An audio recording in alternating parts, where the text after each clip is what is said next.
الحمد لولیہ والصلاۃ علی نبیہ۔ آج ایک ایسے عنوان پر گفتگو کریں گے جو تمام مذاہب کے درمیان اتحاد اور اتفاق کا سبب ہو سکتا ہے، اور اس بات کو اللہ کی کتاب قرآن حکیم نے بیان کیا کہ ایک ایسا قانون بھی ہے، ایک ایسا ضابطہ بھی ہے، ایک ایسی دعوت بھی ہے جو جتنے بھی آسمانی مذاہب والے ہیں ان سب کے درمیان مشترکہ ہے، اس پر متفق ہو سکتے ہیں۔ وہ بات کون سی ہے؟ اس کا پہلا حصہ یہ ہے کہ اللہ کے سوا کسی کی عبادت نہ کی جائے۔ اس کا دوسرا حصہ، سیکنڈ پارٹ، یہ ہے کہ اللہ کے ساتھ کسی کو شریک بھی نہ ٹھہرایا جائے۔ اور اس کا تیسرا حصہ یہ ہے کہ خدا کو چھوڑ کر کے ایک دوسرے کو خدا نہ مانا جائے۔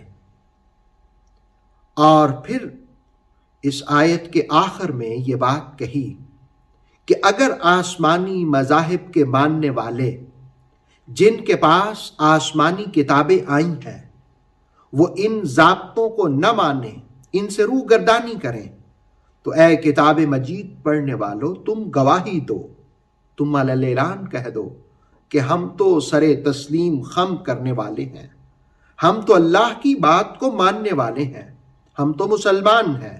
مسلمان کا مطلب ہی ہے اطاعت کرنے والا، جھکنے والا۔ آئیے آیت کا ترجمہ جانتے ہیں۔ ارشاد باری ہے، قل، فرمائیے، یا اہل الکتاب، اے اہل کتاب، قل یا اہل الکتاب، او پیپل آف دا بک، تعالو، آؤ، الی کلمت، اس کلمے کی طرف، سوائم، جو برابر ہے، بیننا، ہمارے درمیان، وبینکم، اور تمہارے درمیان۔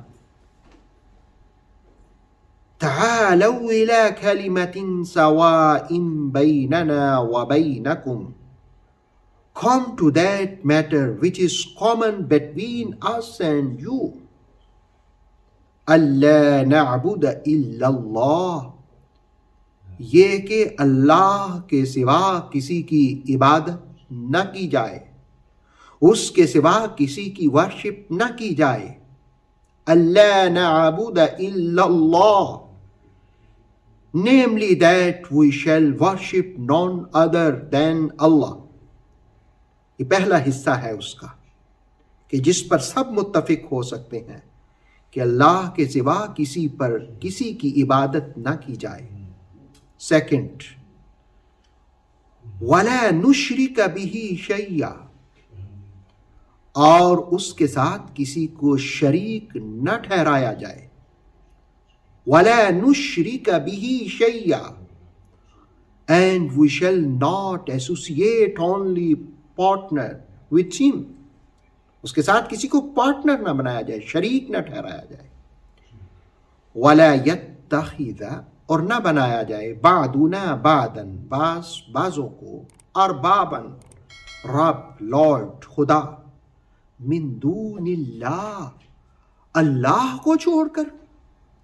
وَلَا يَتَّخِذَ بَعْضُنَا بَعْضًا أَرْبَابًا مِّن دُونِ اللَّهِ، nor shall any one of us take one another as lords apart from Allah، اللہ کو چھوڑ کر ایک دوسرے کو خدا بنا لو، یہ ٹھیک نہیں ہے، یہ نہیں ٹھیک۔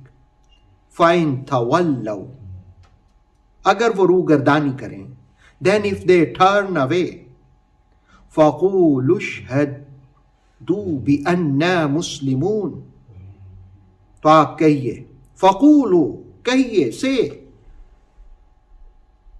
اشْهَدُوا بِأَنَّا مُسْلِمُونَ، گواہی دیتے ہیں کہ ہم مسلمان ہیں۔ آپ گواہی دیں، وٹنس کریں کہ ہم مسلم ہیں، ہم اللہ کے سوا کسی کی عبادت نہیں کرتے، اس کے ساتھ کسی کو شریک نہیں ٹھہراتے۔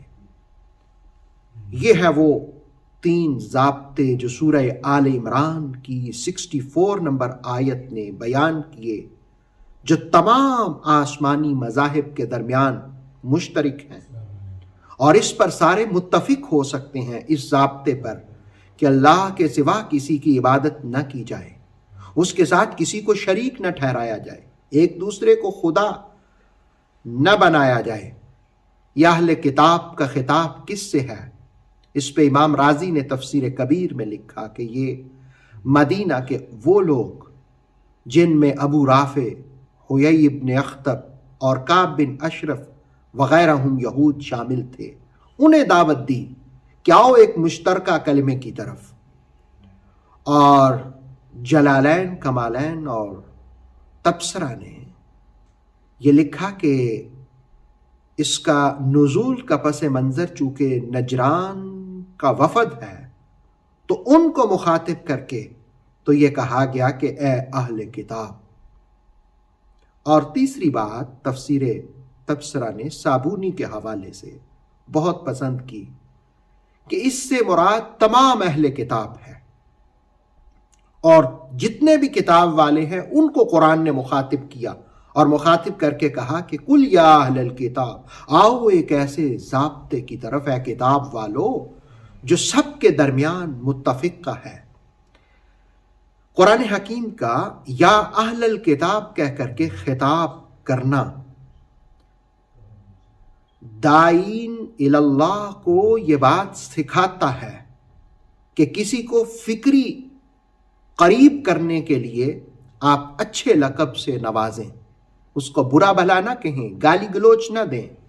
دراصل وہ مبلغین جو گالی گلوچ سے کام لیتے ہیں وہ مزاج قرآن سے ناواقف ہیں، وہ مزاج اسوہ رسول صلی اللہ علیہ نبی الکریم کو سمجھتے نہیں ہیں کہ اسلام تو دین امن اور محبت ہے، یہ تو پیار اور محبت کا درس دیتا ہے۔